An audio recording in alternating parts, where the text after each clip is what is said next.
The president of Ukraine, Volodymyr Zelensky, announced good news about the negotiations on the country's membership in the European Union. In a late-night video speech to the nation, the president said, "Our priority, which will also be a task that all representatives of our country will have to accomplish as quickly as possible, is to prepare for the start of negotiations on our membership in the EU. Government officials, lawmakers, and diplomats must work on this 24 hours a day, 7 days a week. There will be news on this issue soon. Ukraine's European integration cannot be stopped." At a summit in Brussels on June 23, EU leaders approved a decision to grant Ukraine and Moldova candidate status to join the 27-member bloc. The next day, Zelensky urged people to focus for now on the fact that Ukraine has received candidate status for EU membership, rather than on how much more needs to be done to join.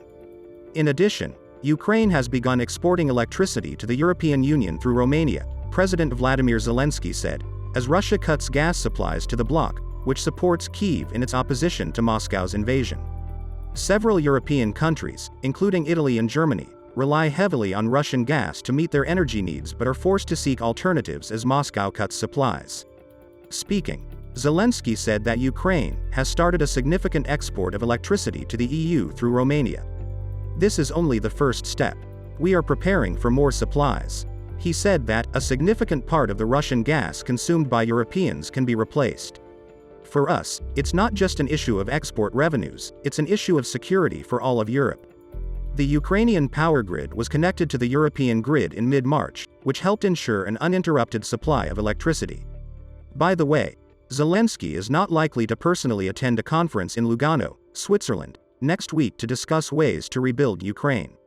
Instead, Zelensky is expected to address international officials at the Ukraine Recovery Conference by video link. At a time like this, for legal reasons, our president cannot leave the country because he is the person with the highest responsibility, Ukrainian ambassador to Switzerland Artem Rabchenko told a news conference. Switzerland reports that 41 countries and 19 international organizations, including the World Bank and the UN, have received invitations.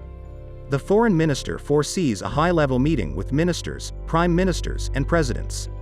Security will be tight, the airspace will be restricted, and police will be supported by some 1,600 Swiss soldiers. Ukraine estimates that it will cost $600 billion to rebuild the country.